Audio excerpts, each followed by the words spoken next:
Welcome, bird nerds. I'm Grant. I'm a bird nerd, also a plant nerd. Joined this morning this afternoon. Let's get it right, Holly. Get it right. The Urban Birds Program Manager with Birdlife Australia, Dr. Holly Parsons. And it's exciting because it's National Bird Week. Hi, It's Holly. Bird Week. Hi, happy Bird Week, Grant. Uh, did you bake a cake? No, that's Threatened Species Day. No. But We just celebrate birds. But if it's Happy Bird Week, that's like a birthday, so wouldn't it be fair enough for someone Oh, to have, well, at least someone should have baked you a cake and someone maybe in that's it. I'm waiting for my cake. Yeah. maybe, well, maybe it's going to show up at the office, Holly, but who I'm in knows? big trouble if it shows up at the office. I'm never there. Um, are there actually, there's no Wollongong office, is there, for BirdLife? There's no Wollongong office, no. Okay. There's an office in Sydney that's staffed by some awesome volunteers at the Birdlife Discovery Centre. But it's a bit of a drive for me, so I tend to work from home. Holly, I think it's fitting because I always forget to do this on the streams. I don't forget when I do first seen and heard, but I always forget on the streams. My fat ass is sitting on the lands of the Wurundjeri people, and I think Yes. it's fitting today to remember that the lands of this country are unceded. The Absolutely. very least we can do is recognise the original and, Yes.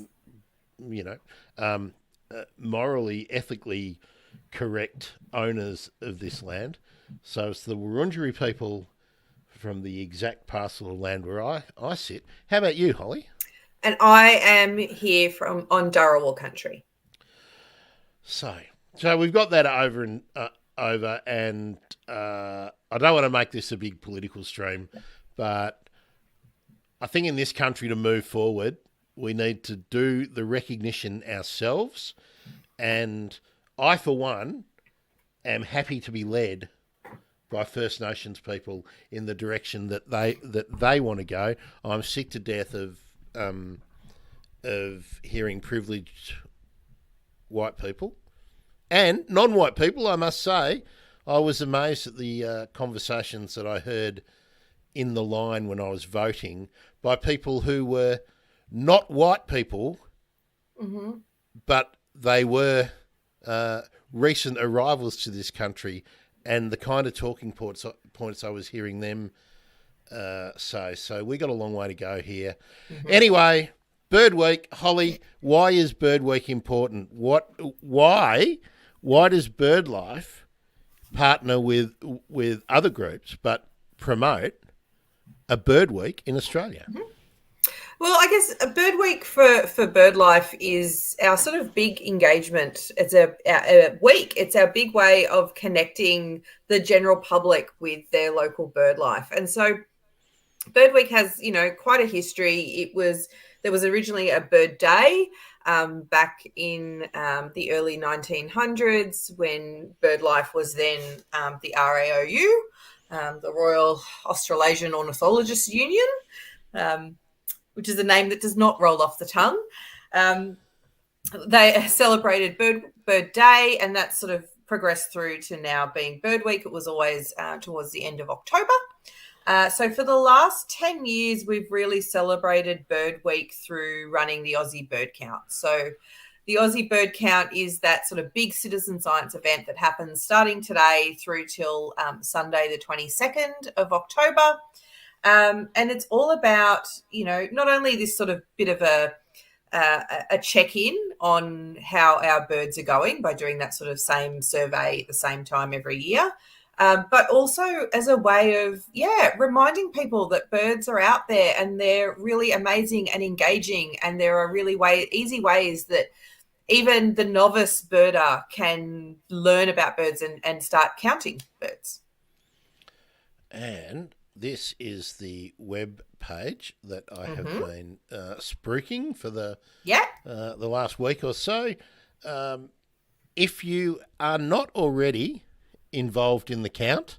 If you haven't downloaded the app, this is where to go to get all the information to make it easy for you to start.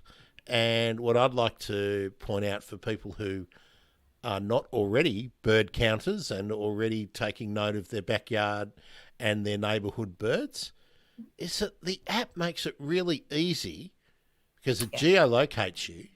It makes it really easy for you to identify the birds that you are likely to see. So there's no reason to think, I won't know what any of the birds are. Get out there and have a crack.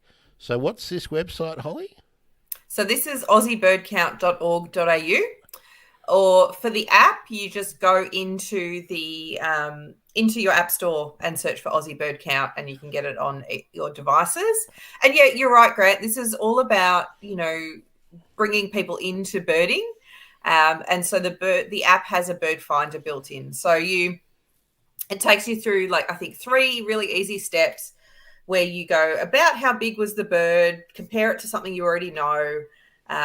What sort of outline did it have? So did it look like a duck? Did it look like a wading bird? Did it look like a parrot?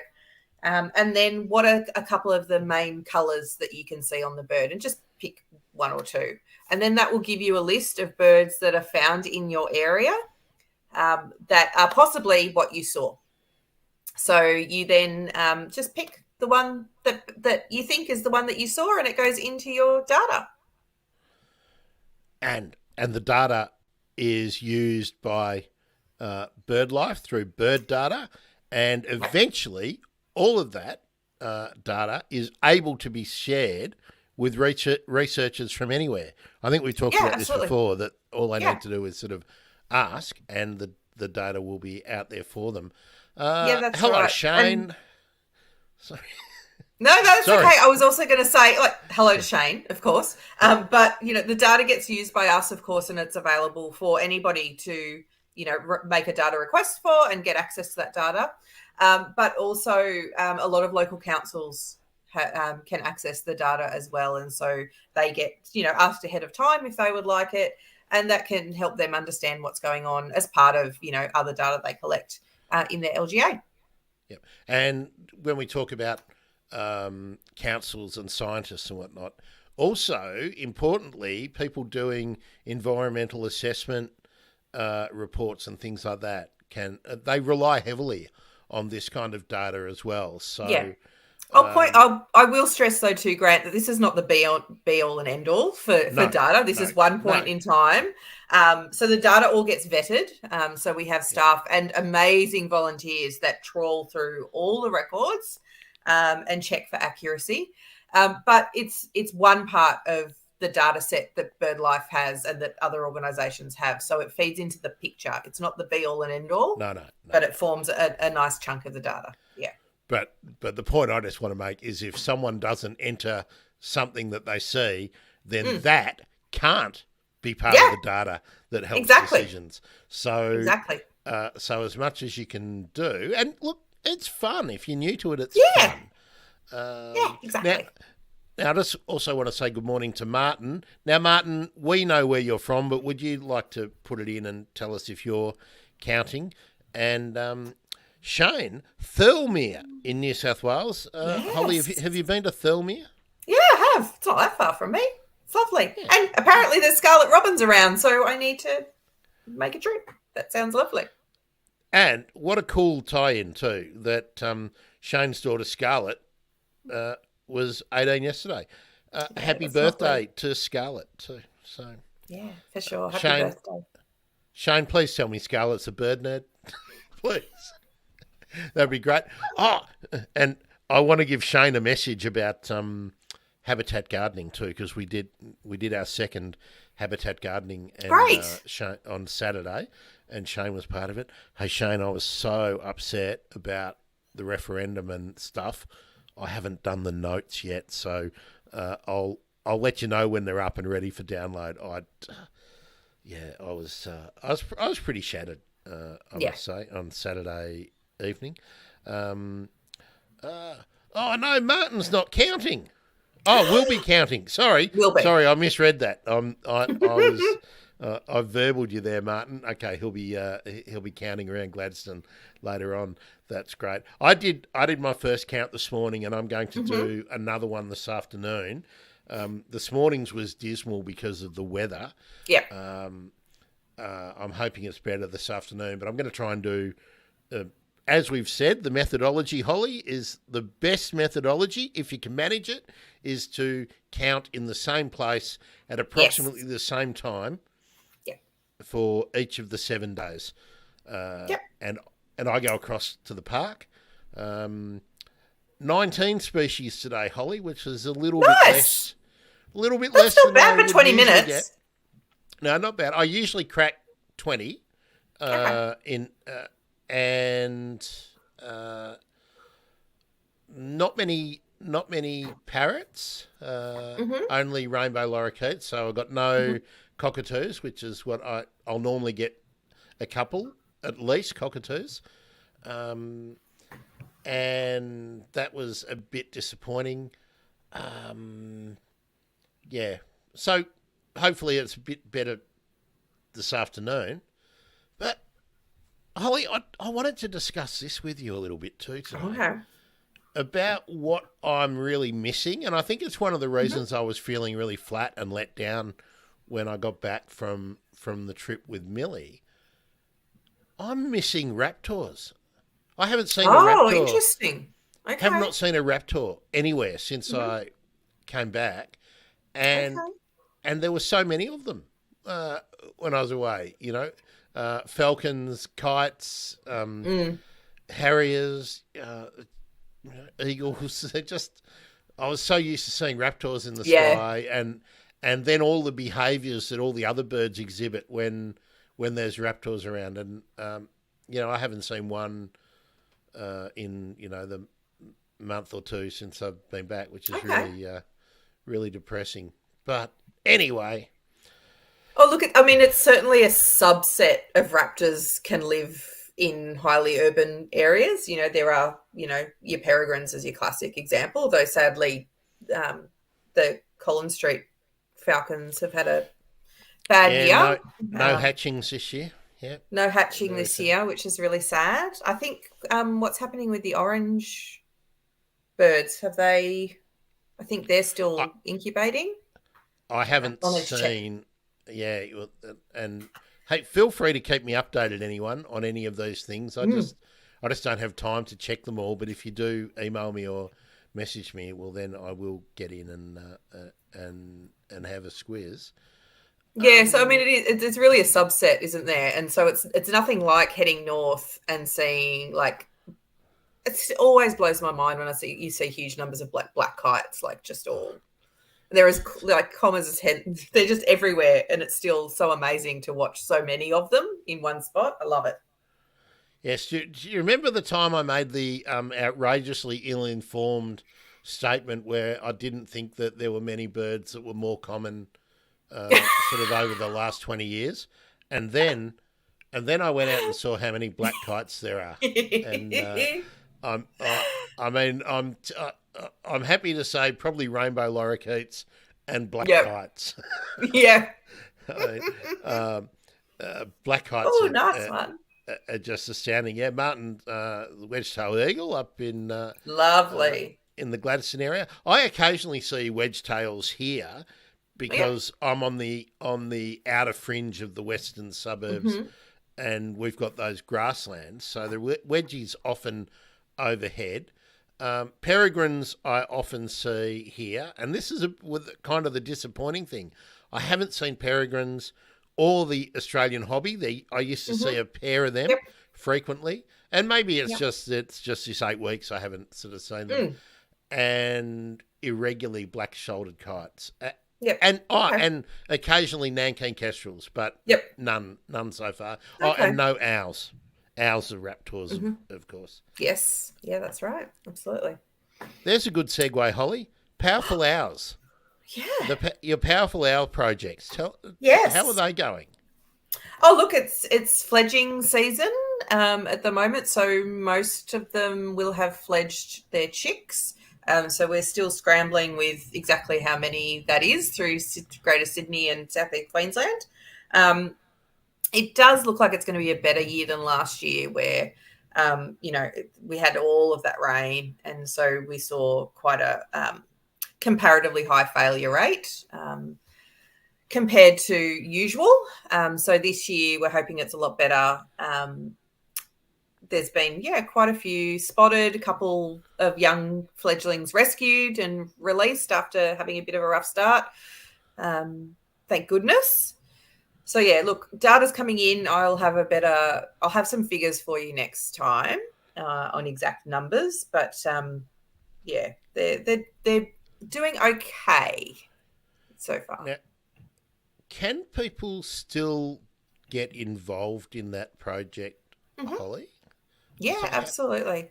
How do they do it? Like, tell us again where you are covering with your sort of Birdlife Australia affiliated projects, and how can people get involved? So the Powerful Owl project for Birdlife Australia has 2 locations, Southeast Queensland and Greater Sydney. So you can get involved by just Googling Powerful Owl Birdlife Australia. That will send you through to the webpage, and you can send a message via there, or you can just email powerfulowl@birdlife.org.au, and then that will send an email through to one of our team.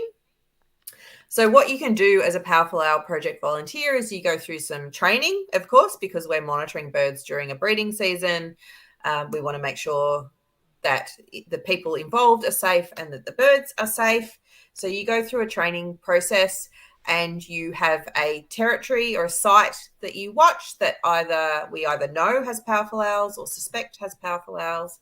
And you go out a few times through the year to check on those birds and see how they're doing, if they're breeding, if they're not breeding, what the outcome has been. And you send us that information in via bird data through our Powerful Owl project surveys. We'll have some new tools coming ready for next season. They're in the pipeline now. We'll have sort of an online training course for people instead of having to attend sort of in-person events. And we'll have a nice sort of booking tool for people to pick their sites to go and survey too. So a few systems coming in to sort of help people get out and about quicker to monitor their birds, but it's really rewarding. Our volunteers, are really amazing. They give up so much of their time, often in really cold weather, trampling through the bush, and do a lot of work to help protect the birds. So it's really greatly appreciated. So if you're into owls, definitely try and get involved if you can. Yeah. And the plan is to roll it out to more locations in the country, isn't it, Holly? Oh, look, it all depends on funding, as it always does. Look, in Melbourne, Deakin University through John White and Raylene Cook do a really great job keeping an eye on powerful owls down through the Melbourne area. So we can certainly take sightings of powerful owls. We just don't have an established project down there. The Deakin guys are doing a huge amount of really great research. So at the moment, we're sort of Greater Sydney, Southeast Queensland. But, these birds occur all the way through sort of the coastline up to sort of mid Queensland. So there's plenty of opportunity for other areas to report sightings and potentially come on board as well. Of course, there's the super famous Brisbane powerful owls. So yes, there's some super famous ones there. There's a couple of famous pairs in Sydney as well. So, really over-visitation can be a real challenge. And so it's, there's a huge amount to be said for raising the profile of the birds and having people appreciate them. But there's also the downside of sites becoming very popular and potentially harming the birds because, everybody's trying to get a really good look and get a good photo or, generally stressing the birds out.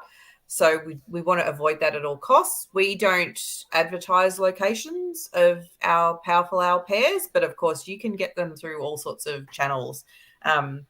For us as a project, as part of our sort of licensing and things, we keep our knowledge fairly in-house. Volunteers, of course, know their sites, but they won't know particular locations for other sites that are not sort of their patch.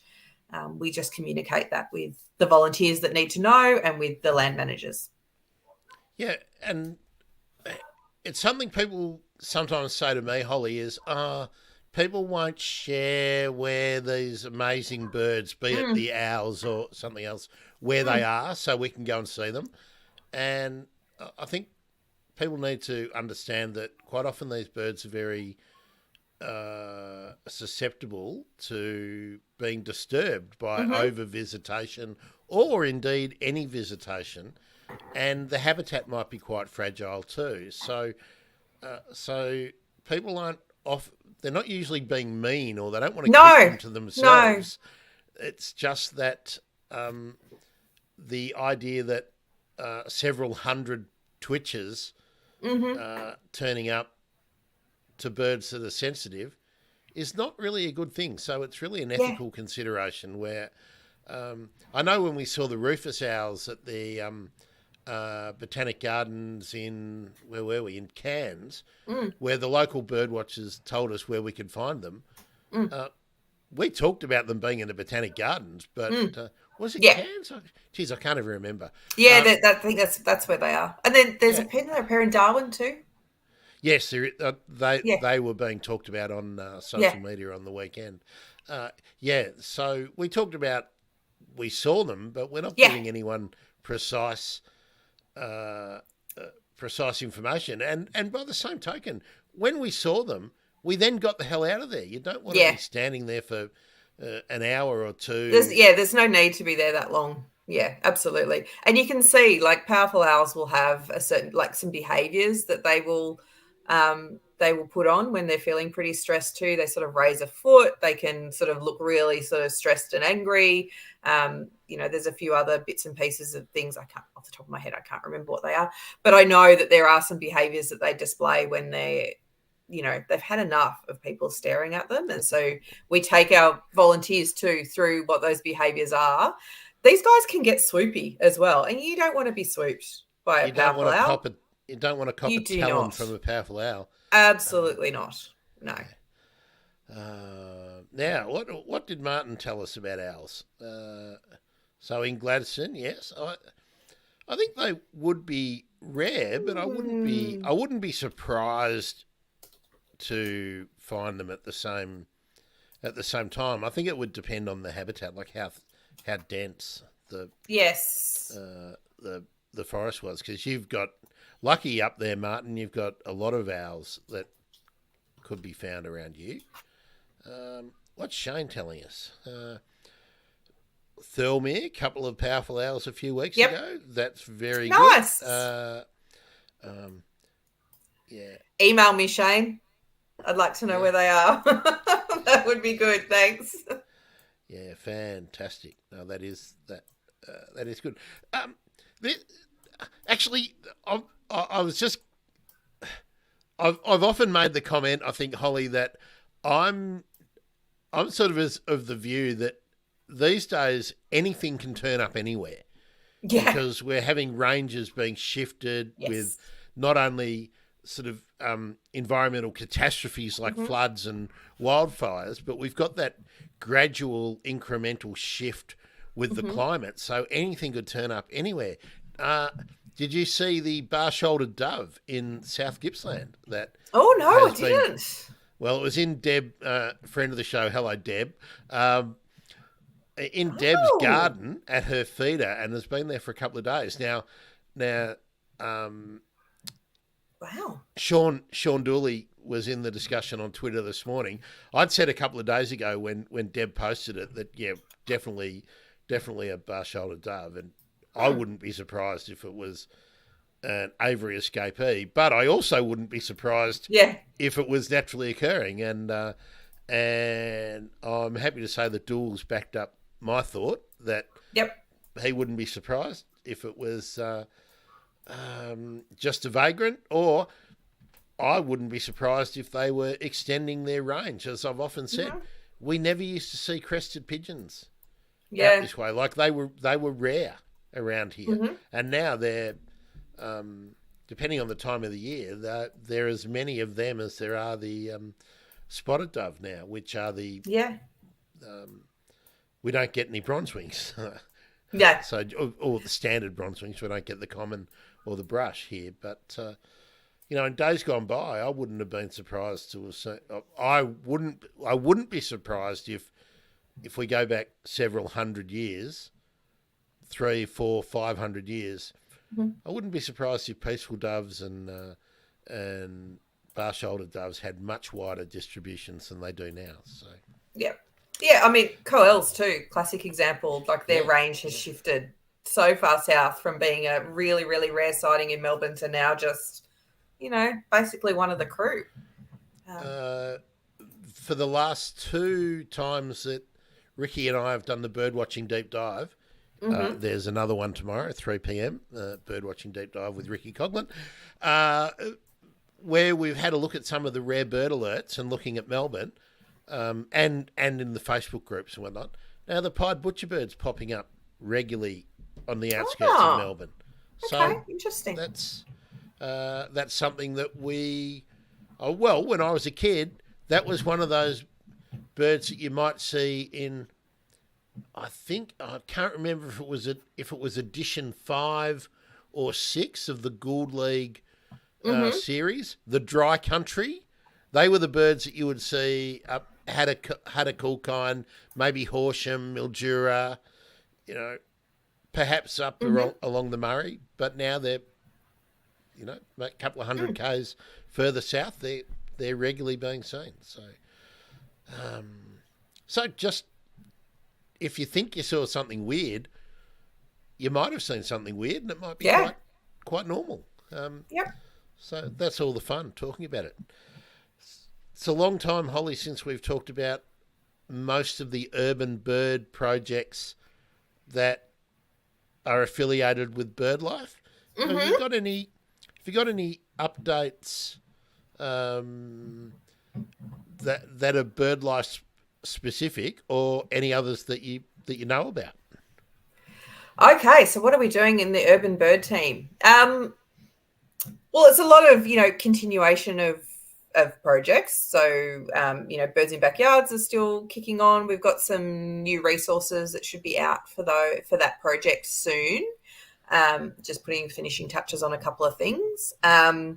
Birds in Schools are still going. So there's just under 30 schools taking part in Birds in Schools this term, which is lovely. What else have we got? Powerful Owl, of course. Gang Gang Cockatoos are kind of the new project to the urban team. So we've got an e-learning course underway at the moment with a few hundred people taking part, which is lovely. And then we've just actually last week gone and paid some lovely arborists to go and install some cameras at some natural and artificial hollows in southwest Sydney, hoping to get some gangs using them. So there should hopefully be some records coming in soon. There's a great honours student, Liam Doherty from Sydney Uni, who's doing that project with Dita Hoculi and myself.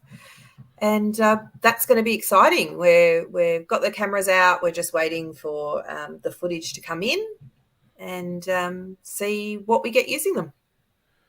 Is Liam the only student you're supervising at the moment, Holly?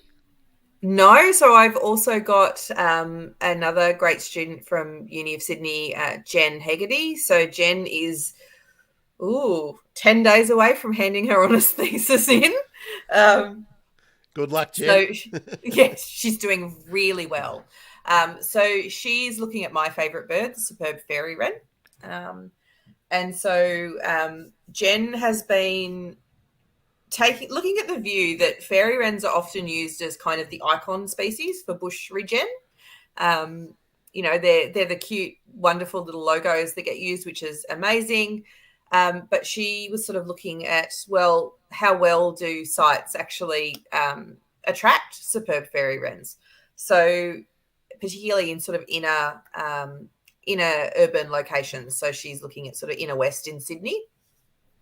So she's done a whole bunch of bird surveys, a whole heap of vegetation work on the ground, as well as some sort of landscape level mapping to look at what are the characteristics of the patches of habitat that attract or have superb fairy wrens in them versus the sites where they're absent.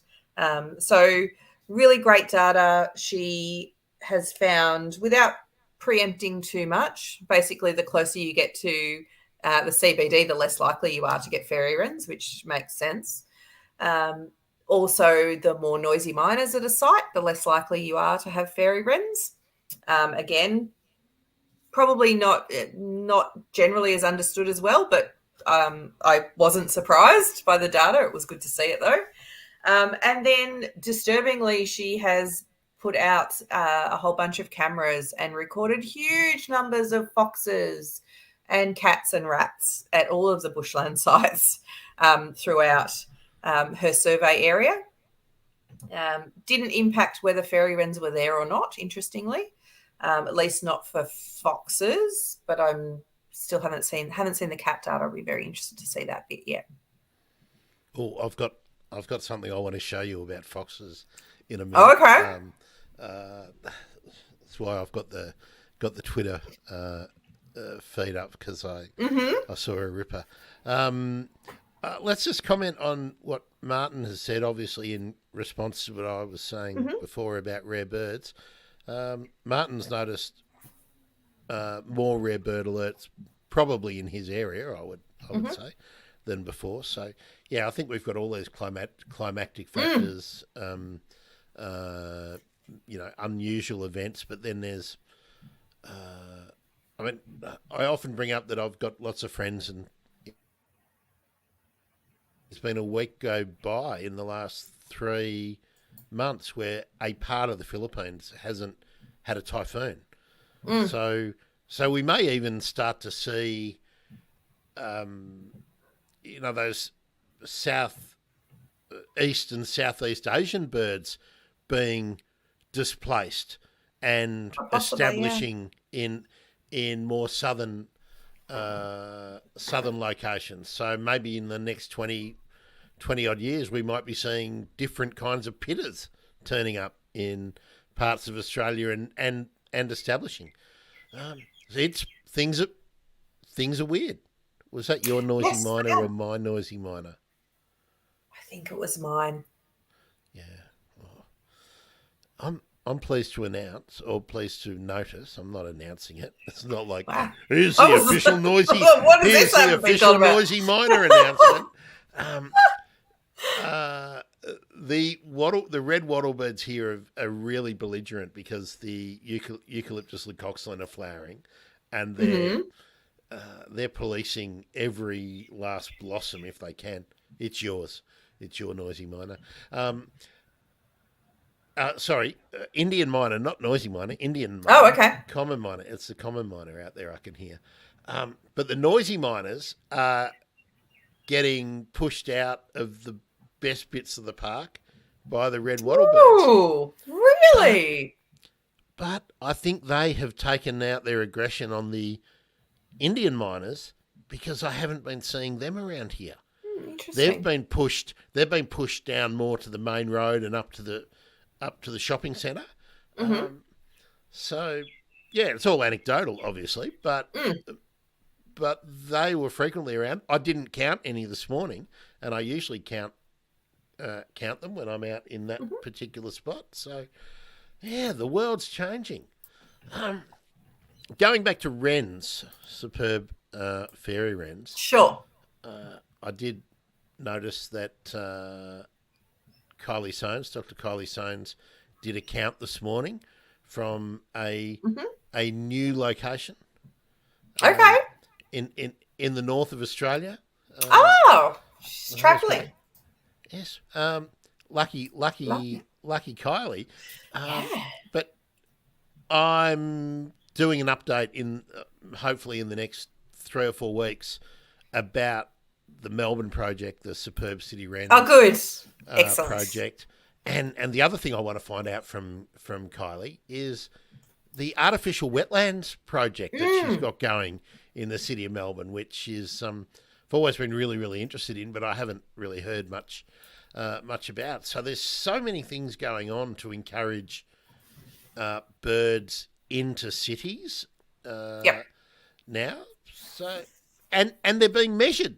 The Yes. results are being measured, which is exactly. really important and interesting. Isn't that good? Yeah. Yeah, the artificial wetland work is really interesting. Yeah, they've got 2 black swan nests, I think, at the moment, which is great news. Yep. Yeah.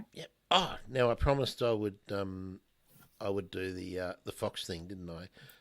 That's right. I'll just do that. So I'll just find the. Here we are. Now, can I get that up to full page? I can. Here we go. Share this tab. Just go back to. I don't want it there. You can't see it at the moment, can you? Nope. No. Good. Okay, so I'll just get into the StreamYard so I can see it and stop this and then start it again. Oh, what happened? There we are. Okay, sorry everyone. I'm just messing around. I really need a stream deck so I can do all this stuff a bit more seamlessly. Whoa! Okay, are we sharing that? We are. I can see it. Let's pop it up on full screen and.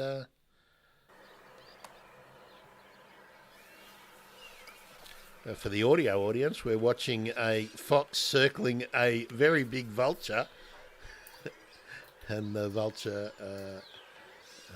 not being terribly impressed.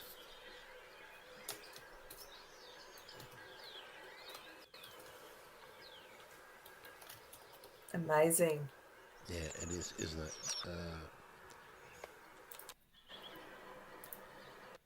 So that's what's going on. There we go. Sorry, I'm very, very, very laggy. So we'll just remove that again for a second. It's about the only saving grace for Twitter at the moment, or X, is that there's a lot of wildlife content still finding its way into my feeds in amongst the crypto ads and the other rubbish. But yeah, really cool. So you never know what you're going to see if you're out somewhere with your camera or your phone. You never know what interesting things you will catch out there. Now, Holly, I always ask you this, and you always tell me that you've been so busy and whatnot, but... What's my latest excuse? Okay. Have you been out doing any bird watching at all in the couple of weeks since we last had a chat? Yeah, I did actually. I did. So I was on leave for school holidays, which meant that I'd try and get my 6-year-old outside. So we did a couple of bushwalks, and it was lovely. So where did you go without, you don't have to, I'm not trying to dox you, but where did you go and what did you see? Actually, so both times we went to Minamurra Rainforest, which is just south of me, and did their lovely little walk. Lots of lyrebirds, which was really cool. So the first time she and I went, we saw a couple, I don't know, 3 or so throughout the walk. The second time we saw even more. We had like a male running across the path in the front of us. And then we saw this really interesting behavior, and I'm not a lyrebird expert, so I'm just reporting what I saw, was that we were walking past quite a hill, and of course rainforest, lots of leaf litter. There were 2 female lyrebirds, one in front of the other, and they would run up the hill, get up high up, and then fly down. And they did this in a circuit and literally flew over our heads. So did it about 3 times on the same path, and then flew across the path and further down, and still just kept hanging out together. Like one would climb a tree and sort of head off a bit, and then the other would have a bit of a scratch and then follow. Absolutely amazing. I was just, all of us, we were all like enthralled. It was, you don't see lyrebirds flying very often. And this was really, like, you could have put your hand up and touched them as they went overhead. It was amazing. Now, because I love to anthropomorphize animals and birds, do do you reckon they were having fun? Do you reckon they were playing? Again, I feel like I'm doing the same thing. Play is what it looked like to me, but I don't know. Like initially, I was like, "Is this a territorial thing? Are they like?" But it wasn't. Well, It wasn't territorial like, things usually resolve, so it yeah, might happen a couple of exactly, times, and then it's yeah, done. exactly. This didn't feel. There wasn't a lot of. There wasn't contact. There wasn't. So I need to talk to a live bird expert who can let me know what that was. But aside from that, which was very, very lovely, we saw lots of those, saw lots of golden whistlers, saw some golden whistlers. My highlight was aside from the lyrebirds flying overhead, was a non-bird. We had a lovely encounter with an echidna. It was Good. very nice. Yeah, he or she was beautiful, just very, very close by, just very unfazed. It was really nice. So is Junior Parsons a becoming an avid nature nut and bird nerd? Yeah, absolutely. I wouldn't let it be otherwise. No, she really sometimes kids can get interested for a year or something and then move on to the next thing, you know. No, she's kept that up all the time. So I always make a target for us to do some birdie walks and bushwalks when we've got, the school holidays and we've got time to really just go and have a nice morning together. And she really likes it. Kids do that thing where I think they're really into nature when they're younger, and then we know that they drift off in teenage years for the most part. But you can plant that seed now, and then they can come back to it if they wander off. They come back as they get older. So she certainly is very keen, thank goodness. And she is going to be doing the bird count at their school because I'm that mum who messaged her teacher and said, "Do you know it's Bird Week next week? Here's some curriculum resources you can do with the kids." That's fab. Now tell us. Does Junior Parsons have her own bird books, and does she have a favourite? No, she just uses my bird books. Okay, so we share. Same. She has a little pair of binos. She ends up just borrowing mine, though admittedly it's 6. It's hard to use binos. So she tends to just conveniently borrow mine and borrow my books. I found her reading. What was it the other day? What bird is that? She pulled off my bookshelf and just sat and flicked through for ages the other day, which was very nice. I'm glad to hear that, because What Bird Is That by Neville Cayley, one of the greats, was a favourite for me when I was a kid, and it was 50 or 60 years old then, I think. Not the latest edition, but I think first published. And I loved it because of the way Neville Cayley wrote about birds, his descriptions. So I'm glad that it's still holding up for a younger audience as well. Yeah, she enjoyed it.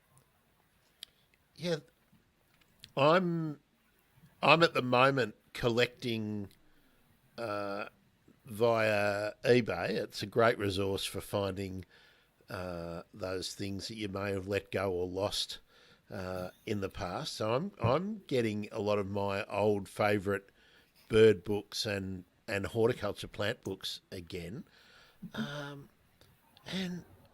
I'm going to start regularly writing about feelings rather than about anything sort of technical or semi-academic about birds, but more about my feelings about birds. Nice. And I think I need to be retrained, Holly, because when you do audio stuff, like I have been for so long and been listening to, and we consume so much video, I feel like when I've been doing the writing, I feel like I've forgotten how I used to write. Yeah. So I'm going back to the things that influenced me when I was a kid and when I was probably more in touch with my feelings about birds. Um, so look out for that if you're interested in That's my lovely. bullshit. So, That's awesome. so yeah, if you're interested in my bullshit, there's going to be a lot more of it. So, Lovely. right, Holly, let's I'm going to put you on the spot because Oh I've gosh. I've Okay. been. Oh, it's not a bad thing. It's just I've been. It always I've makes me been. nervous. Oh no, I've just been really busy doing other things. But you're sort of more plugged into the Mm-hmm. to the Bush Telegraph, shall we say, than I am with Mm-hmm. with the bird nerd official community. Okay. Have you heard any whispers? Is there anything Mm. we can talk about with Toondah Harbour or Lee Point? Not as far as I know. Well, Lead Point is again. They've got security. Is it to March next year? Which is going to come around really quickly, actually. Absolutely. Toondah, I think, again, is still waiting for the response from Walker Corp, I think. There hasn't been any word on when that will be, from That's what I've been told internally. Yeah. that's so overdue, isn't it? Like Yeah. that. Yeah. Could be a good thing. Could be a devastatingly bad thing. Mm-hmm. Now, if you're listening, watching, and there's a local issue that you think we should know about or we should Mm-hmm. discuss, you can certainly reach out to either of us. Certainly to Yep. me, I'll follow Absolutely. up anything that hits my submit at thebirdemergency.com email, or you Yep. can hit me up on DMs on any of the socials. Just give me a little bit of time to find it and get back to it. I just found some really nice messages on YouTube in my YouTube box today, so that was nice. Nice. Oh, Holly, can I indulge myself for a minute too? I want to, Please.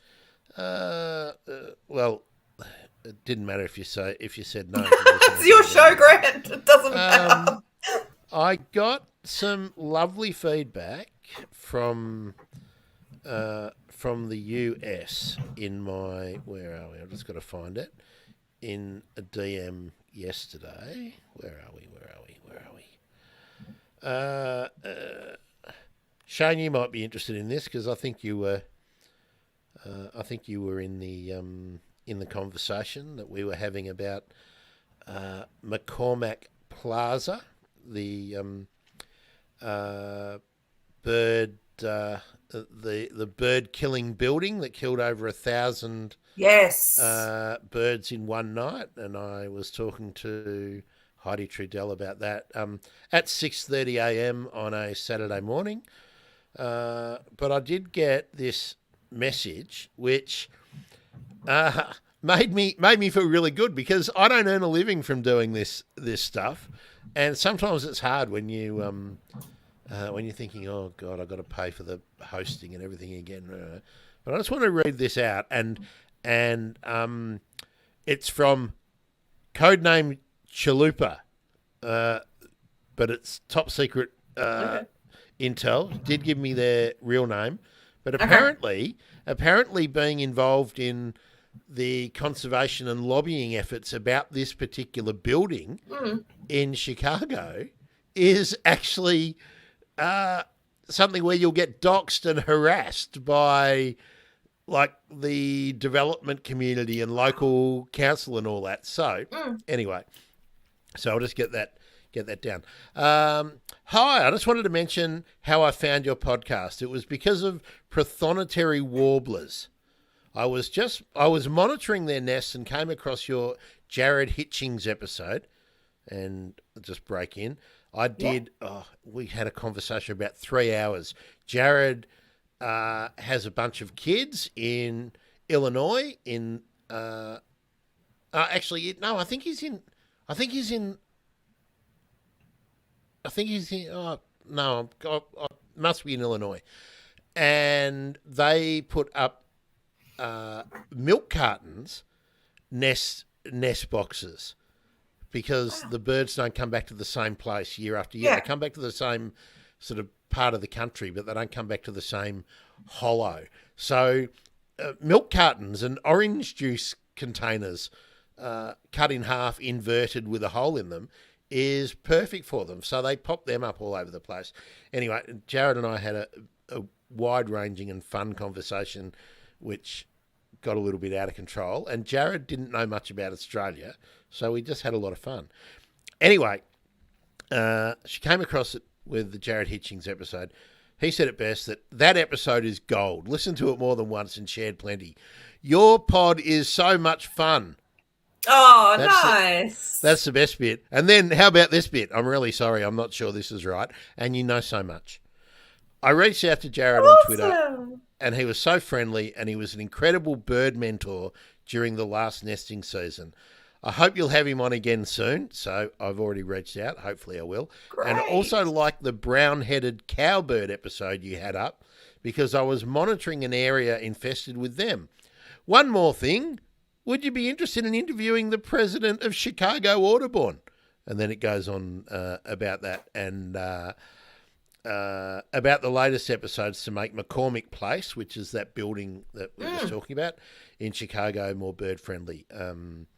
So, yeah, the rest of it's sort of personal, more personal stuff. But it's really nice when you get something like that to let you know that you're sort of making an impact. And that person is now a committed sort of bird nerd and is out monitoring birds in her local area with people who have been doing it. So, I mean, it's always been what I wanted to do, is kind of help people get in touch with people and a lot of these informal networks and stuff. And that was great. And it wasn't from Australia.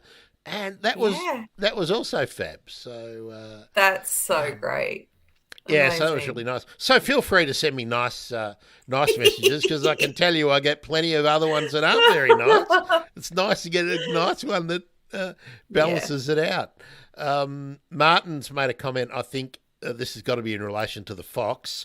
Yes. Foxes are absolutely terrible for ground nesting birds. Yep. But I will note that fox and vulture interaction was where both foxes and vultures were naturally occurring. So it's the kind of thing that would be happening normally. I wouldn't be getting so much entertainment from a video of a fox and an Australian bustard or a buff-breasted button quail. So, someone posted, because the Iron Range surveys are going on up in FNQ at the moment, and somebody posted the first bird they saw up there was one of the button quails. So that's pretty cool. Yeah, that's nice. That's pretty cool. If the first bird when you're out there, you started strong, haven't survey. you? Yeah. Wow. I'm not sure whether it was the first bird they banded or whether it was the first bird that came up in the survey. I can't recall, but that's a corker, an absolute corker. Sure is. Wow. Yeah. Now, Holly, is there anything else that you want to get to? I mean, tell us a little about if there's anything about what's going on in Birdlife, and really, why don't you do the sales pitch? Why should people consider getting a membership for Birdlife? Oh, look, Birdlife Australia is, I think we punch above our weight, honestly. We're an organisation that has grown quite a lot, particularly in the last 10 years. And, I've been around with the organisation for more than that. And I've seen, I've gone from, being by myself, running all the urban stuff in the organisation to, a small team, but with, things like the Aussie bird count now running and a supporter base of 300,000 people or something now, which is amazing. That's not our membership, of course. That's our sort of general reach. But the organisation, of course, does fun stuff like the Aussie bird count, which is great for connecting people with birds and getting this sort of initial interest in birds. But there are so many passionate staff and volunteers that devote their time to protecting our bird life. We have all our amazing beach nesting birds volunteers that, stand guard at nests on beaches and protect them, trialing new methods of keeping the birds safe. We've got, shorebirds counters who go to far-flung regions of Australia to count the migratory shorebirds. We have our... Hello, Millie. Yeah, Mills. Exactly. We work on some of the most threatened birds, like all the work on the Regent honeyeaters and working with Taronga on captive release programs, and through to, doing things in urban spaces and connecting people locally. There are so many aspects of our work, which is really important, and really fighting to protect birds on the ground, literally, with science-based monitoring, through to, advocacy and campaigning at federal government level, to have nature laws changed and improved to protect our birds and other wildlife as well. So with BirdLife Australia, you can get involved as a member and, send some money, which is greatly appreciated, of course, but you can do monitoring, which goes into bird data, and that is the science that underpins all the work we do, the recommendations we make. You can sign petitions, you can volunteer and do some data work. You can volunteer and do some surveys. You can volunteer and talk to kids at a school. There are a whole range of ways to get involved at whatever level of interest you have. But at the grassroots, this is all about our native birds and their habitat, and all of us pulling together in whichever area of interest we have to better protect them. And that's what we do. Yeah. I've really noticed the way your the Birds in Backyards group or team, because I think there's what, 3 of you, isn't there, who are sort of the front facing part of Birds in Backyards now? No, there's 2 of us. So there's me, and Annie, who's our urban bird coordinator, and so she and I sort of manage Birds in Backyards. Annie, honestly, probably more than me now. But yeah, amazing work on a very, very small group. Yeah, the penetration. But we have. Sorry, Grant. I was just going to say, but we have amazing volunteers that help us, and so this is Naomi and Trina and Vicky through the Facebook group. It's Amy who helps with emails. It's Darren who does the amazing videos for YouTube. There's this core group of volunteers who donate their time to fill these roles for us, and it's really fantastic. Yeah, the social media stuff has, in the last couple of years, has been really getting a lot more impact and penetration. I don't see the analytics, obviously, but I certainly think it's been more effective. So that's well done. Jeez, if anyone wants to help me, if anyone wants to volunteer and help me do social media stuff, I'd love it. Me too, actually, because I don't have as much time as I need to do social media. I admit it's kind of fallen off my plate a little bit in the last couple of months. But Facebook, the team, the admins and mods there do an amazing job keeping that beast rolling along. It's fantastic. Holly, I'm terribly disappointed that nobody's made a comment about the increase in the quality of my image today. Very bad. Disappointing. Martin, actually, I'm going to ask Martin and Shane, because I know they'll pipe in. Can you tell? That the maybe if I take off my glasses and it's can you tell? Forget the pink for the lighting. I haven't got the lighting right yet, but can you tell? Well, that's all I want to know. Holly,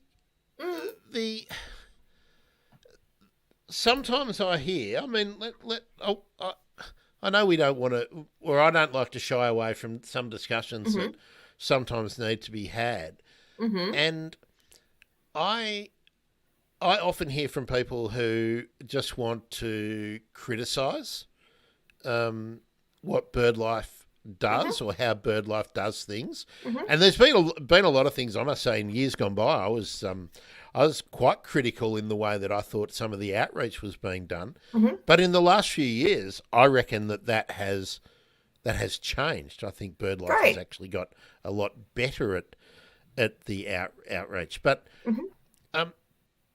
Birdlife's quite a large organisation now, isn't it? And it's got a number of offices which are like official offices, but then there's a sort of a devolved presence in other parts of the country that are volunteer based, and then you've also got joint ventures, for want of a better term, but affiliations with educational institutions and maybe some other NGOs. So there's a whole lot of relationships that are difficult to manage, and you've got staff. You got staff as well. And conflict and stuff comes up, doesn't it? Like stuff's not always just because everyone's a bird lover or a nature lover. An organisation the size of Birdlife Australia is going to have things that people aren't happy with and people get rubbed up the wrong way about. Yeah, absolutely. So if we take that on board, and know that it's inevitable I mean, show me a university faculty where there aren't factions and people aren't unhappy with some part of leadership or something like that. But if somebody has something constructive that they want to say or they want to suggest, what's the best way, as someone being on the inside, what's the best way for someone to communicate that to you? You're the leader of the Urban Birds program. If someone's not happy with what they see about birds in backyards or they tell me, yes. But what is the best way for it? And I say this because, you know, I'm as guilty as anyone. I let off steam on social media and whatnot. But what's the best way to approach it and to put it to the body or the section of the body or whatever that is likely to get taken seriously and be considered, that may lead to change if change is warranted? Okay, I mean, there's a few different. I know avenues. It's a big question. It is a big question because it kind of depends on what the issue is. So, of course, if you are a member, you have the ability to sort of lodge questions and things at the AGM, which means that goes to the board and to our new CEO, Kate Miller. So you can absolutely do that as a member. For general sort of issues, usually people contact us either on the phone or through our supporter care team. So if you contact through the website, it goes through to supporter care guys.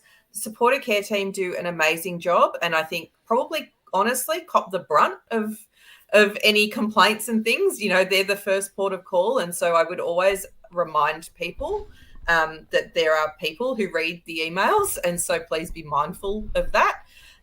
But supporter care team then send those emails out to whoever it needs to go to. So if it's an issue with the urban team, it comes through to me. If it's an issue with woodland birds, it goes through to the woodland bird team lead. So it divides up that way. So that's usually how things come in. Otherwise, you know, the phone number is on the Birdlife website. You leave a message and it gets directed through to me as a port of call. So, yeah. But, you know, and I think there's always ways to improve. I am always happy to talk about why within the urban team we may have made the decision that we had, which is often, honestly, we've got a whole heap of ideas, a whole things we would like to do. It's about, you know, having the funding and the staff to actually deliver that work. So often it's not so much a matter of us not caring. Maybe it's just about us having the capacity to do it and prioritizing it amongst a whole bunch of other things. And one thing that I've become aware of, you know, shouldn't really be a surprise to anyone, but sometimes you don't apply your mind to these issues in the way that you should. But there's Birdlife is involved in research and data collection and dissemination of information, Yes. which is critically important. But from my point of view, I see a lot of government bodies and other research institutions that I think should be the leaders in that, and they, I think, try and offload some of it to an organisation like Birdlife, so that they're not the ones always responsible. But you've also got to do advocacy, and often, so then there has to be a decision about resourcing. Yeah. And I think this is one of the things where sometimes I think criticism is really warranted, and sometimes it's not, and sometimes we just don't know why decisions were made. And Yeah. I've got to say, and I mean, no, sorry. go on, because I'm going to crack a bad joke. So go on. Okay. No, I was just going to say, I guess from a direction that the organisation goes in perspective. So there's been a lot of work done in the last couple of years for us to develop a bird conservation strategy.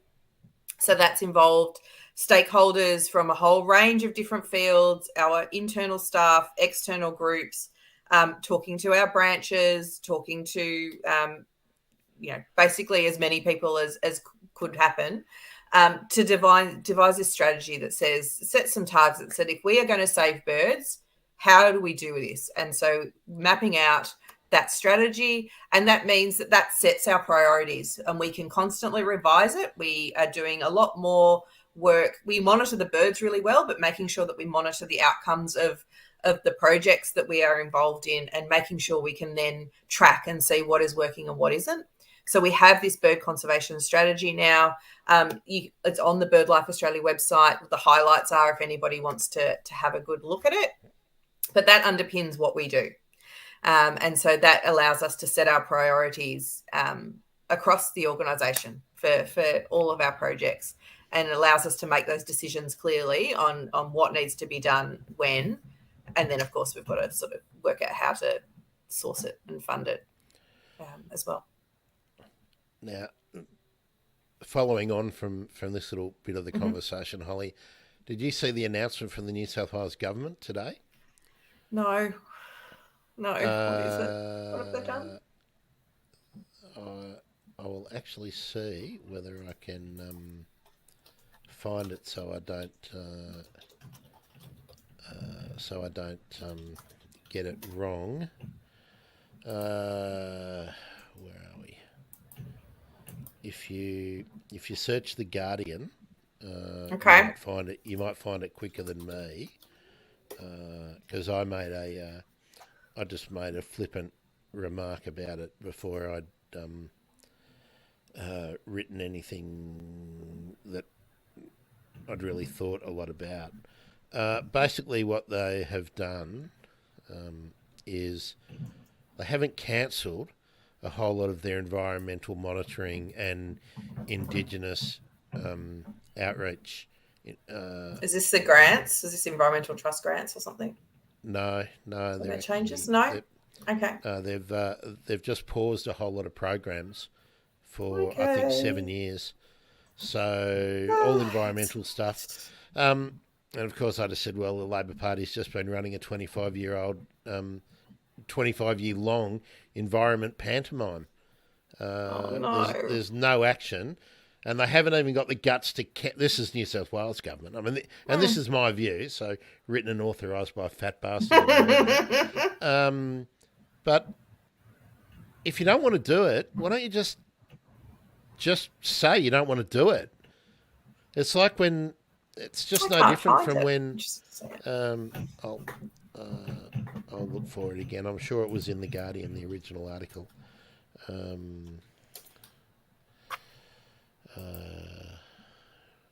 Oh dear, that doesn't fill me with confidence. Here we are. Is this the one? Is this the one? I think we got there. Here we are. Here we are. Hannum reported. Headline: New South Wales government acts as dozens in environmental roles in backward step. Oh no. I'll just open up and the New South Wales government has quietly cut dozens of environmental roles, including Indigenous officers, and delayed a plan to reward farmers to protect nature. Moves described by critics as hypocritical and a significant backward step. Cuts were revealed in a change management plan obtained by The Guardian and affect 28 existing staff and 38 roles in total. They follow last month's budget, the first by the Minns Labor government since its election in March. All community engagement staff in biodiversity, conservation and science directorate not funded by specific programs will go. At least 7 Indigenous officers. The 10-year, $206 million nature positive farming program, intended by the former Perrottet government to commence on 1st of July this year, will be deferred 4 years or until after the 2027 election. The program was intended to support farmers to introduce more sustainable practices, including reducing greenhouse gas emissions. While the overall outcome for the Environment and Heritage Group is very strong, we have had to contribute some savings as part of a whole-of-government approach to restoring the budget, Atticus Fleming, acting coordinator of the group, said in an email to staff. As a result, despite taking every possible step to minimise the impact on staff, funding for a small number of roles will cease. The Environment Minister, Penny Sharp, said the government had to make tough decisions after inheriting record debt and $7 billion of unfunded programs. Within the Environment and Heritage Group, 85 staff were due to lose their jobs this past June because the previous government had defunded them. The jobs were retained and funded, adding that she had secured another 58 frontline staff for national parks and created 31 new biodiversity and conservation positions. No one wants to lose good, dedicated people, and the department are consulting with those employees to seek to redeploy them into suitable existing funded roles. It's not very often that I can say the shadow minister for the environment from the Nationals is right when he said the decision to postpone the farming program was an absolute disgrace. Now, this is what pisses me off, because they've got money to subsidise horse racing and, sporty stuff and stuff. But this just pisses me off. They don't mean it, in my view. They don't mean it, and they no longer. This is my view. I'm not asking you to support it or otherwise, Holly, but in my view, we've got a federal Labor government that has not really committed to climate or biodiversity goals that they had promoted prior to the election. We've got a Victorian government that is still logging native forest, which is really crucial to any hollow-dependent creatures. Same in Tasmania. They just don't mean it. And I think from my point of view, we can't, if you consider yourself an environmentalist or concerned about nature and climate, I don't think in good conscience you can support any of those bastards anymore. I'm trying to interview some lawyers about. Interesting. Because of it's not because of the last Four Corners episode, but also what Media Watch had pointed out about the way the law is now being applied to direct action protesters, and trying to get a handle on what we can actually do to make an impact. Because if they're going to start throwing us all in jail, putting chalk on concrete, and that's the kind of stuff that they're doing. I was standing standing on a footpath, and you're looking at getting treated in the same way someone who's committed a violent crime with a knife will be treated. None of these bastards really believe it. Be it West Australia, Victoria, New South Wales, Queensland, who all brought in laws, Tasmania, that make it really difficult to do non-violent direct action now. Yep. So yeah, I don't know, Holly. It's disappointing, isn't it? That it is. It's really disappointing. Yeah. So, and they sneak these announcements out. Like, it didn't go. You didn't notice it because it wasn't covered in. It wasn't covered in the big media. And I was watching Breakfast TV on two different channels. On two different channels today to see if they would talk about it. Now, it was nice to see that Sean Dooley did get some coverage. You told me you'd been doing some interviews. I have. I've been busy. Yes. Yeah. And this is what. This is where I get frustrated, and I don't know what the way to go is. But I love that the media's covering the Aussie bird count. But I frankly don't think that the Aussie bird count is as important as hundreds of frontline staff in biodiversity and conservation being cut. Yeah, absolutely. And what does the media do? They interview you and Sean, and you're both lovely people. But I don't know. It's really disappointing. It's so hard to know what to do. So if anyone wants to know why I get upset and I rant and I do banana sometimes, it's because of this stuff. And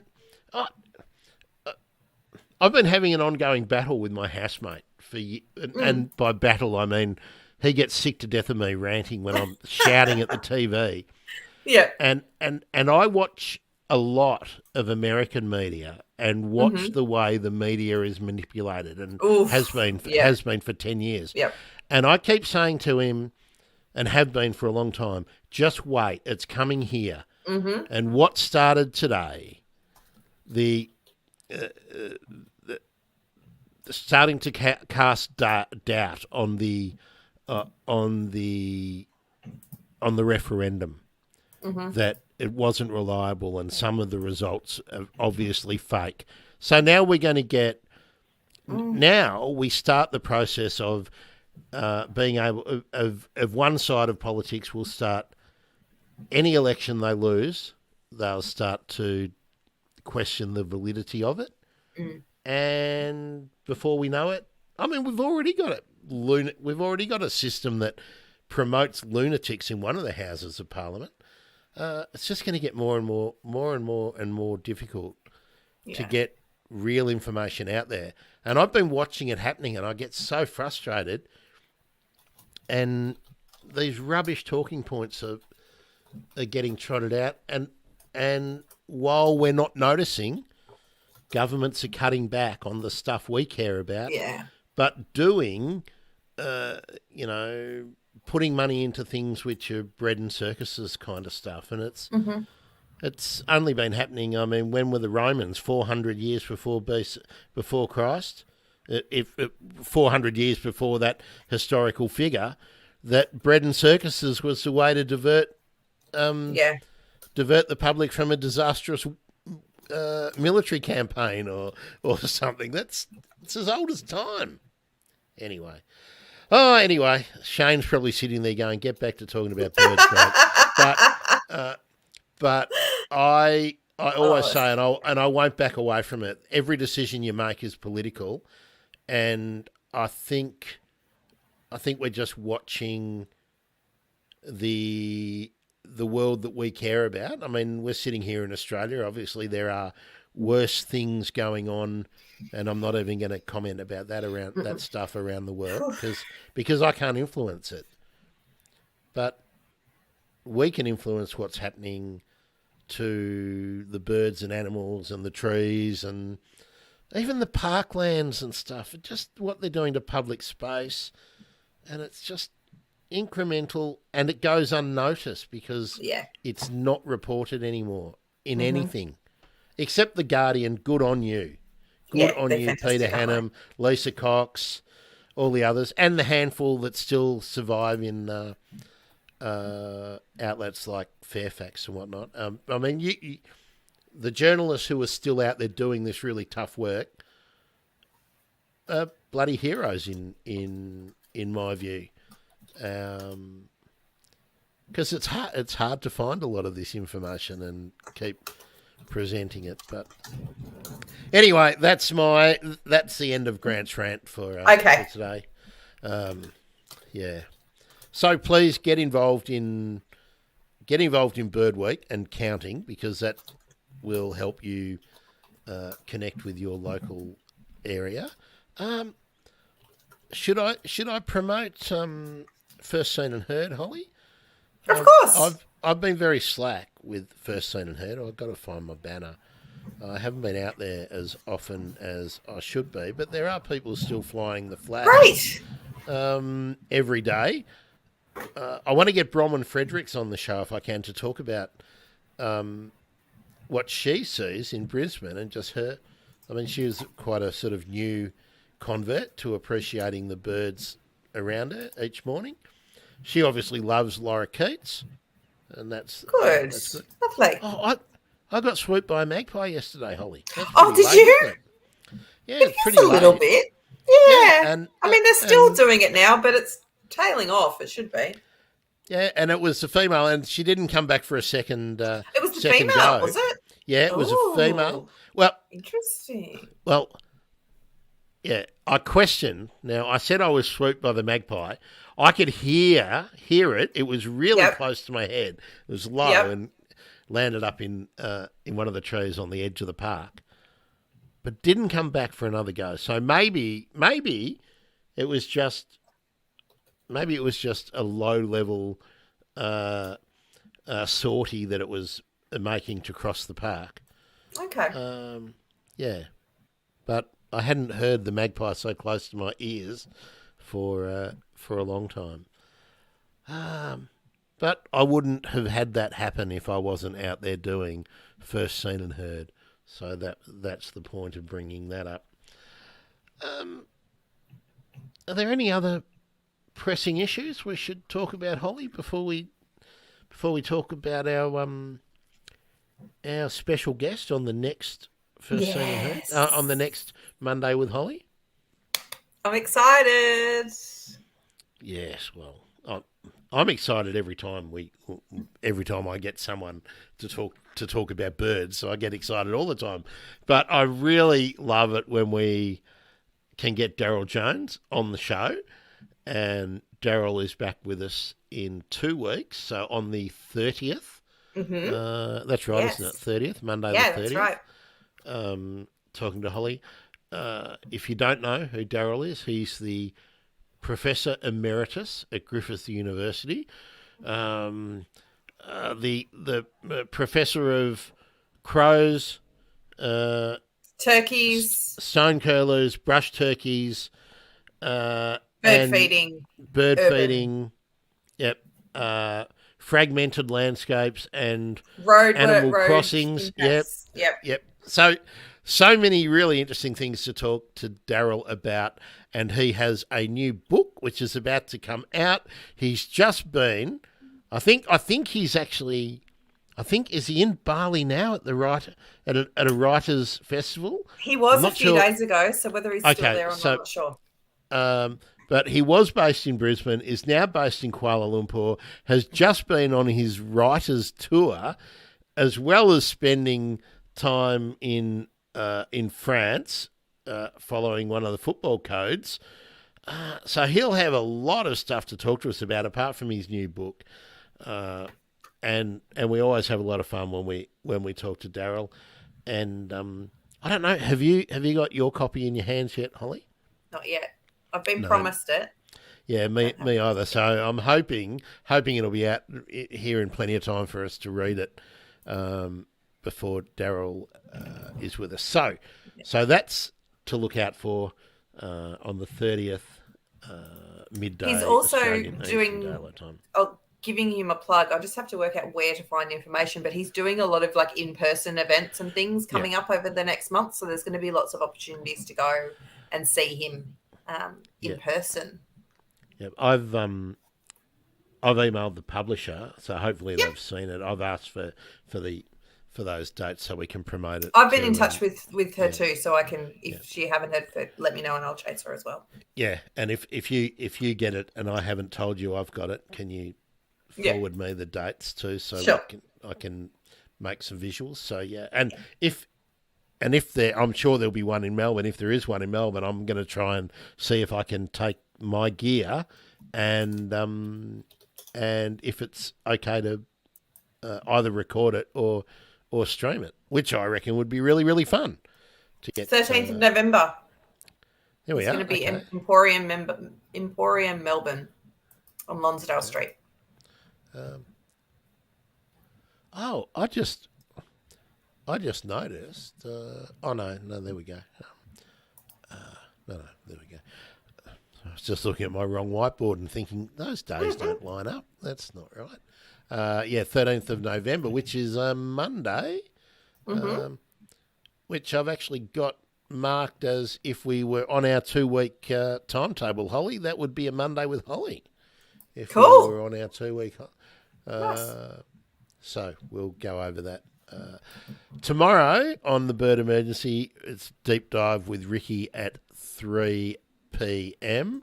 Australian Eastern Daylight Time, and Nick Rasky for Photography Friday on Friday, again at midday, and Habitat Gardening at 9:30 a.m.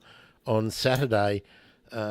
This Saturday will not be one episode where I've been out with my camera making a little video of some ponds and things, Shane, for your info. Hopefully there'll be ponds and stuff where I've been out taking video the following week. But yeah, so we're branching out, Holly. Now that I've got the almost got my driver's license for my very complicated camera, going to be out doing videos and more on-site stuff and interviewing people on site, out in nurseries and out in gardens and parks and stuff. That's really cool. And potentially doing some first seen and heard with people in their patch. So we'll actually go out and spend early mornings in a couple of people's gardens. That's fun. Or parks. Yeah, well, I mean, we've been sitting here talking into a camera for how many years? So it'd be nice to be out doing something a little bit different. Got to keep it fresh, and we got to find ways to counter the bad news, because I'm sick of everything being bad news. I'm tired of it. And if I'm tired of it, I can only guess what everyone else thinks. Holly, where should people follow you? And that is a question with a purpose, because one of the platforms is becoming a really difficult place to enjoy spending time on. So where do you prefer to put out your stuff and to have people reach out to you? Prefer either join the Facebook group, so Birds in Backyards Australia, or Instagram at Birds in Backyards. I prefer to be there than Twitter at the moment, or X or whatever it's called now. But you can I still will put out info on at Urban Birds Oz on Twitter. Yes, and Urban Birds Oz is the Birds in Backyards account. Or at Backyard Birdo is mine. Yep. I've got to keep tagging the Birds in Backyards one. I always forget it. And there's another account in America which is really similar when I start typing it in. And so I never tag that one. Yeah. But I really should. Folks, if you've got any suggestions, anything you would like Holly and I to look into for urban birds, and it doesn't have to be in Australia, I would love to know. I really enjoyed having the conversation with Heidi about the issue of bird strike window collisions and the One particular building in Chicago, which it's thousands of birds in one city, 1 billion birds in that flyway lost to window strike every year. Isn't that horrendous? Yeah, and when you add it up to wildfires and floods and habitat loss and water disappearing due to climate change and all those other things, we really need every bird we can possibly save. Oh, I forgot earlier, Holly, rodenticides. We were going to talk about. We were going to talk about that at Deakin University's work. So Deakin Uni have just put out some new. I'm just going to see. This is the article. Or this is the. Is that sharing? There we go. That's right. We were going to share it, weren't we? So here we were. I will share it now. So some more evidence showing the impact of rat poison in Australian birds. So this is, again, Raylene and John White, along with a host of other co-authors, have done some liver sampling of powerful owls again, tawny frogmouths, barn owls, and southern boorbooks. And as per the trend, rat poison is everywhere. So really sadly shown the second generation products in the large majority of the samples in fatal levels, particularly in really high numbers in barn owls, which is not surprising given that that's their primary diet.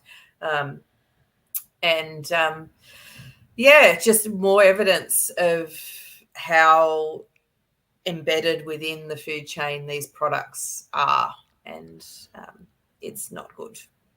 So what's the state of the lobbying efforts to have these products removed from sale and possibly retail sale and possibly banned for use in broad scale applications as well? Yep. So the APVMA review is still underway, which is looking at whether these products are still available. Birdlife Australia has been doing a lot of work lobbying at state government level at the moment. So talking to each of them about key threatening processes. We're waiting to hear back from a bunch of politicians about that and government departments. And then we have a whole range of action groups around the country who are doing a lot of local on-ground work, talking about what products are available in different stores, holding events, doing some testing and things themselves. So there is a lot going on the ground, as well as we're sort of doing some government advocacy work at the moment too. It's an ongoing battle, unfortunately. But again, the more of this evidence that comes out, the stronger the case is that these products are too problematic to be for sale. Now, I'm just looking to see. I can't see where I made the... Oh, it's Act for Birds, isn't it? Act for Birds, yep. So you can go to... I don't know if I maybe just brought it up. I've got the ticker going now. Yep. There we go. There we go. So actforbirds.org.au, you can go, you can find out about Toondah Harbour and a whole heap of other advocacy efforts we've got, but rat poisons as well. So there is an open letter to Murray Watt, the Federal Agriculture Minister, that you can sign, but also a whole host of resources for individuals, as well as sort of setting up action groups and things you can find on that website as well to help you out. Yeah, and I'll just to get a bit of promotion, I'll be trying to get some of the people involved in retail talking to us on habitat gardening, as well as one or two of the researchers about not only the second generation rodenticides, but the issue of what are the things you should or shouldn't add to your garden, to your environment. Amazing. And some of the dodgy advice that you can get in garden centres, because full confession, I used to work in some garden centres and sell and sell loads of these chemicals. And I was reasonably well trained in terms of my education, but I knew very little about the long-term downstream effects on all kinds of critters, and some of the information that you are likely to get in your garden centre is likely to be bollocks.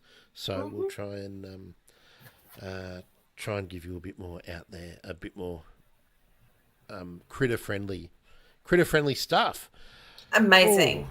Amazing. Are you doing any talks, Holly, coming up? That's the other thing I got sidetracked. I wanted to congratulate you on your outreach efforts too, with the webinars and speaking out in other public events. So I don't have any talks booked in at the moment. I'm doing a lot of media for Bird Week, of course, this week, and there'll be a little bit following up from that. But I am going along in Sydney on Friday night. So a collective of artists are having an exhibition for Bird Week, and so a portion of the funds from that go to Birdlife, which is wonderful. Their opening night is on Friday night. So I'm going to go along and give a little speech on behalf of Birdlife, which is really lovely, a little bit nerve-wracking, I'll admit, but going to be a lot of fun because there's some beautiful, beautiful work going to be on display. I will send you the link now, Grant, actually, and you can pop it up. Terrific. And I'm just popping up something that you can read, Holly. It's from Stan. Hey, Stan. I'll stop sharing that screen. Okay, there cool. We go. Yeah. So Stan in Kangaroo Island has just popped in and said, "Sorry, I'm late. Hey, power pole in the street is being replaced." Let's talk about domestic dramas, Stan. Even though, I did say Stan's about to embark on a bit of a trip, and he has a new EV, a new electric vehicle. Cool. But the big dilemma has been what carry cages to put the pets in, because he's got to take them with him on the trip. So that's been fun. You can, if you're listening and don't know what we're talking about, Stan's a regular in the live audience in the Riot Squad. Let's explain it again, Holly. Why is it called the Riot Squad? Why is it called the Riot Squad, Grant?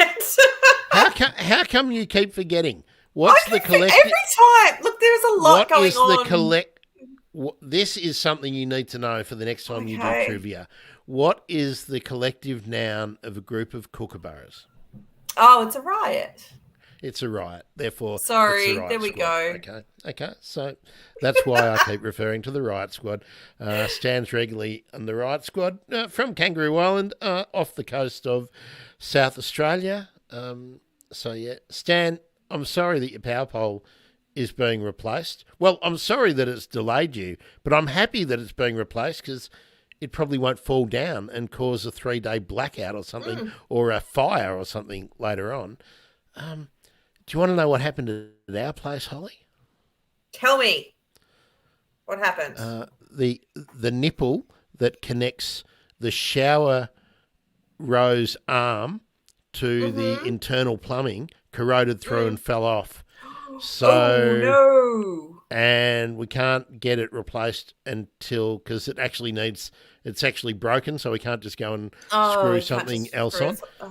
And no one can come till Thursday. So I'll probably be looking a bit rough until Friday. So, first world problems, right? First world problems.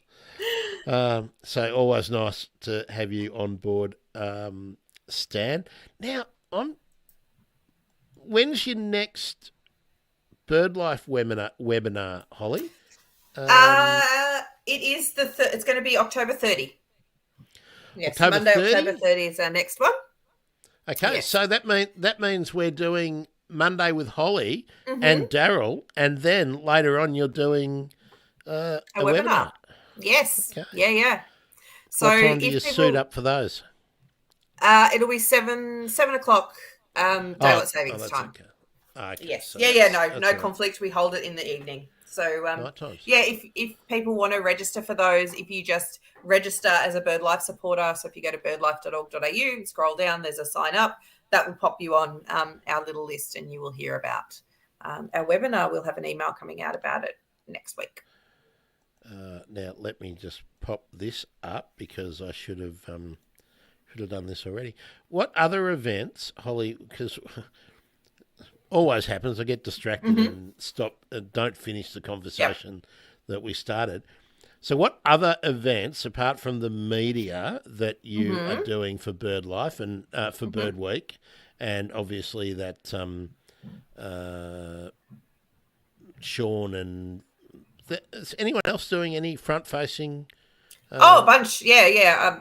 Tegan is busy. Mick Roderick is doing a whole heap of media as well. Golo up in Cairns. There's a whole bunch of us who are talking Bird Week this week. Absolutely. I have to say,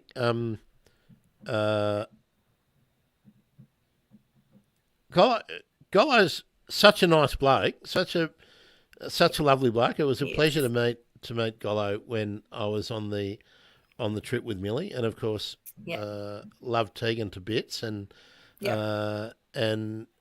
It's such a good team doing all of the PR now, and everyone is getting really good at it. So good. Yeah, look, I have to say, like, they're all amazing. But even just internally in BirdLife, like, the staff are amazing. Like, I work with such a great group of people with this huge variety of skill sets now, because there are, the staff numbers have grown quite a lot. And everybody's in it for the cause, and it's really lovely. It's I love my crew. They're really great.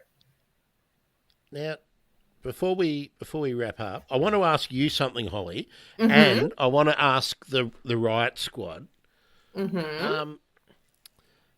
I've always firmly believed that everyone should get paid for the work that they do, but that everything in this conservation ecology space can't happen without volunteers. And for years I've been thinking, God, and look, earlier I said I'd love to have someone volunteer and help me. But the other thing I was thinking was I could use and train an intern and actually teach someone. I had a conversation with someone the other day, actually yesterday online, who wanted me to employ them to do social media stuff and to help them develop skills. And I said, well, I'd love to teach you how to do the stuff, but I can't afford to pay you. Yeah. But I would. Is there any ethical issue, do you think, with having an intern position that is limited? So it's not like you're an intern for 4 years or something. But is there, I haven't done it before because I've always thought, no, I really should wait until I'm in the position where I can pay someone to do the stuff. But what do you reckon? What's your gut feeling? And what do you in the Riot Squad think? Because that's why I've always held off having anyone help me. But I'm thinking now, I don't reckon I can get much more penetration and do the things I want to do unless I can get someone who can help. And I would love to teach someone how to be like the off-screen director, so that we can do, this when it eventually. See, I need a new computer, so we can do this and this, and this. Eventually, when it happens, and this. And this, just to make stuff more interesting. Yeah. But I can't do that while I'm reading stuff and looking at stuff and looking at comments, and unless I spend piles of money that I don't have to upgrade the tech. So, what's your gut feeling? Oh, look, it is. It's a really. I struggle too. I've had interns who've come on and done sort of short-term pieces of work for me in the past. I haven't had any for a while. I guess it is that, making sure you're not taking advantage and it's not something that you, have the funding to actually be paying somebody to do. I always, when I have had interns in the past through the org, made sure that I have done my best to give them as much as they are giving me. So I've tried to see it as that sort of mentoring role. So you are really bringing people into the fold. They're coming along to meetings and getting asked to give advice, and for me to give advice to them on certain things they're working on, to make sure they're actually learning through the process, because otherwise it is just you taking advantage of somebody who needs the experience. But I think it can cross the line into just using the term intern to get a whole heap of work done for free. So I really consider when I do it, and make sure that if I do, there are sort of some really clear outcomes, and it is designed to give them the outcome that they need for doing the role as well. Yeah. Yeah, certainly what I envisage is to take someone with virtually no skills and to impart the skills that it's taken me 6 or 7 years to get together, and the familiarity with the software and all that kind of stuff. And to, I probably would create for them if they wanted a podcast, I'd set that up for them, and for a period, I would pay for it to get them established. Same with live stream and all that kind of stuff. Yeah, so I give them something that small amount of establishment I can afford to do, and that then when the arrangement is over, if they want to stay on as a volunteer and be part of the community and all that would be great. But then they can go away and do their own thing and build their own their own presence and their own platform and all that kind of stuff too. That's mutually beneficial then, because they're getting something at the end of that process that might not be the exact dollars and cents, but it's setting them up for that next step. So that's different to just like getting somebody in and going, you now have to deliver X, Y, and Z for me. I will see you at the end date to tell me everything you've done. So what does the Riot Squad think? Am I on? I feel like when we put it in those terms, it's really solid ground, and it's more a traineeship than it's really training someone from nothing, but I think intern is sort of the understood terminology in a global sense, because I'm not looking for someone who has to be in Australia. They do have to be able to speak English. I'd love it if they had a second language like Spanish or something, and we could open up to the Spanish-speaking research community and whatnot. Wouldn't that be fun? Cool. So I'm just waiting. I'm just waiting for some comments from the Riot Squad. They're probably all doing work or something at the moment.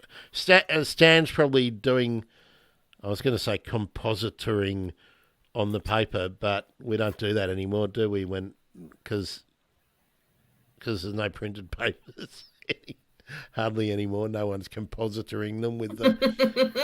Remember that, all the blocks of all the letters and splitting everything out. Yeah. Anyway, so Holly, I'm about at the end of what I wanted to say. I would love the feedback though, peoples, and if you're in the podcast feed, Mondays with Holly are, of course, bonus episodes.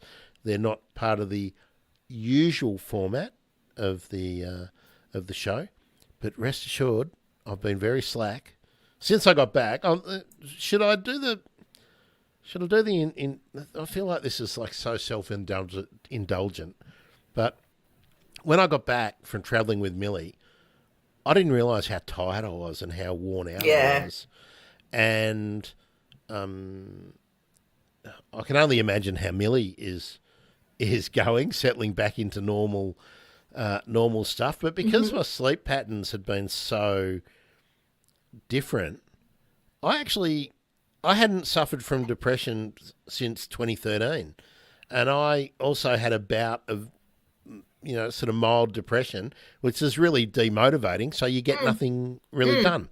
So that's really why nothing's been in the feed. But I've done the interview with Heidi, and that'll be out. And I'm going to try and put this out today, Holly. So Great. So if you're listening to the podcast feed, you already know that it's out in the podcast feed, but for the live audience. So, and if you're in the podcast feed and you want to join in, just go to the birdemergency.com/live to see what's coming up live and join in, make some comments, tell us stuff on Facebook or YouTube, or where else are we going?